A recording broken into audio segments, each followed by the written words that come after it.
Salut les anacalypsiens, bienvenue dans cette nouvelle vidéo d'Anacalypsie. Aujourd'hui, on se retrouve pour le chapitre 24 de Demon Slayer, soit euh, chapitre qui est nommé Vétéran déchu.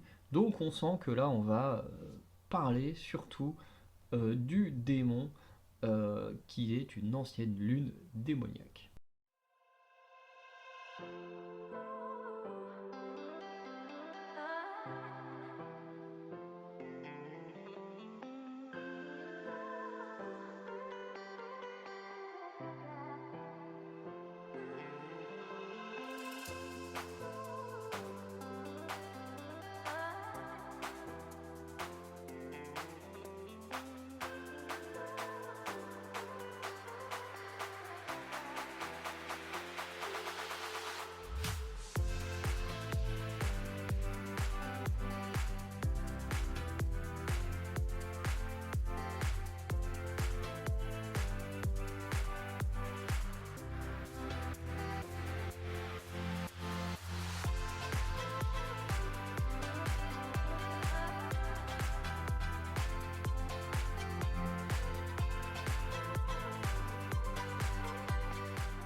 Et effectivement, le chapitre s'ouvre sur ce fameux démon du manoir, Kyogai, donc Kyogai, dont on apprend déjà enfin le nom, et on apprend que ce dernier a perdu le goût de la chair humaine à force d'en manger, et que du coup il galère de plus en plus à manger des humains, du sang normal, hein, d'où le fait que dans le chapitre précédent il disait qu'il aimerait manger du sang rare, et c'est alors qu'il va recevoir la visite de Muzan Kibutsuji, qui lui dit qu'il a atteint ses limites et qu'il est tellement faible qu'il décide de le retirer des 12 lunes démoniaques. Voilà, donc il le renie des 12 lunes et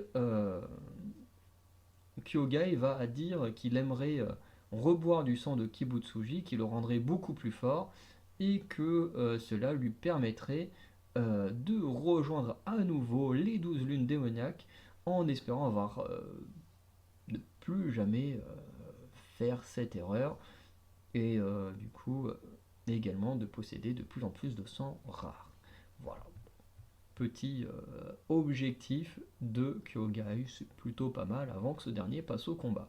On revient donc sur Tenjiro et la petite fille qui rejoindront le jeune homme qui avait failli frapper sur le tambour il y a un ou deux chapitres. Et ce dernier est effectivement le fameux frère kidnappé de la petite, enfin des deux enfants qu'on a trouvés dehors, mais notamment de la petite fille qui est avec Tenjiro. Ce dernier va expliquer qu'il a, comme les enfants, hein, qu'il a été enlevé par les démons, mais qu'une fois à l'intérieur, bah, en fait, les trois démons qu'on a vus, donc les deux qui sont morts et l'ancienne lune démoniaque, Kyogai, que ces trois se sont disputés savoir qui allait manger le jeune homme, et que dans une des bagarres entre les trois démons, Kyogai va perdre un tambour, et le jeune homme, en fait, il s'en sert pour survivre, et que dès que... Bon, il est tombé sur un bon tambour, hein, il a eu de la chance, parce que d'autres tambours ne l'auraient pas spécialement aidé. Mais en gros, dès qu'il a peur, qu'il entend un démon approcher ou quoi que ce soit, en fait, il tape sur le tambour, ce qui change totalement de pièce. Du coup, le corbeau va arriver en donnant des explications sur le sang rare, en disant qu'il y a plusieurs degrés de sang. Il y a du sang normal, voilà, qui nourrit un peu les démons, mais il y a le sang rare, qui, un seul sang rare, permet de nourrir un démon comme s'il avait mangé 50 voire 100 personnes au sang normal. Donc c'est plutôt énorme. Et Tenjiro du coup va laisser les enfants avec le tambour, comme ça si un démon approche ils peuvent utiliser le tambour. Du coup il part pour tenter de retrouver et tuer Kyogai.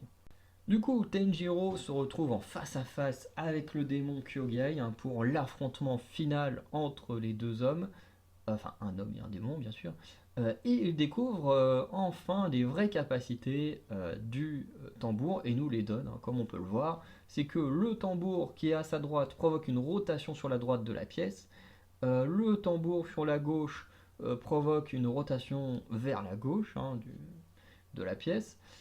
Avec son pied droit, il peut provoquer une rotation vers l'avant. avec le pied gauche vers l'arrière, sûrement comme ça qu'il a réussi à éjecter le jeune homme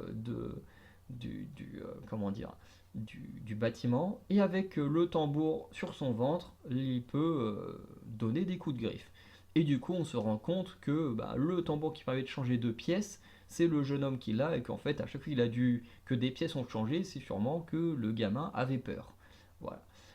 Et du coup, Tenjiro va essayer de suivre la cadence pour combattre le démon, puisque ce dernier a une cadence très rapide, sauf que bah, Tenjiro est encore blessé, il essaye du coup de suivre le rythme dans une grande souffrance, parce que bah, il doit faire avec ses blessures, et malgré son état, Tenjiro décide quand même de faire face à l'ancienne lune dans cet état-là. Donc on est sur un chapitre déjà un peu plus intéressant parce que déjà on a un chapitre où on découvre un peu le background du démon. Je trouve toujours ça intéressant que l'on ait des petits backgrounds des méchants dans les mangas, parce qu'avoir des méchants juste parce que je suis méchant machin et qu'il en faut un pour un arc, j'aime pas ça. Donc je trouve ça toujours bien que les méchants ont des petites histoires racontées. Et ici, du coup, on apprend ce passé de Kyogai, comment et pourquoi il a été retiré des 12 lunes démoniaques, ce qui est plutôt logique. À partir du moment où tu deviens trop faible, tu peux plus faire partie de l'unité spéciale du boss, hein, donc voilà. J'aime bien aussi le fait que Tenjiro va devoir se surpasser, puisqu'il affronte déjà une ancienne lune démoniaque. Bon, la 12e, on apprendra plus tard qu'il y a un classement très particulier chez les lunes démoniaques. Mais voilà, on apprend les pouvoirs précis des tambours de Kyogai, ça c'est plutôt intéressant également. On en apprend plus sur le sang rare, ça aussi c'est très intéressant. Voilà, en tout cas, j'ai trouvé que le chapitre était bien, on avait pas mal de petites révélations, de petits détails qu'on apprenait en plus, et en plus on débute le combat final de l'arc entre Kyogai et Tenjiro, donc voilà, plutôt un chapitre que moi je trouve plutôt plaisant. Voilà. Donc n'hésitez pas à me dire ce que vous en pensez, si vous avez aimé ou pas. Moi je trouve que c'est peut-être un des chapitres que j'ai trouvé les plus intéressants de cet arc-là depuis le début, donc l'arc du manoir au tambour. Et voilà, donc n'hésitez pas à me dire tout ça, allez checker l'onglet communautaire, vous abonner. Et sinon, bon, on se dit à très bientôt, passez une bonne journée, une bonne soirée. Ciao les Anakinipsiens.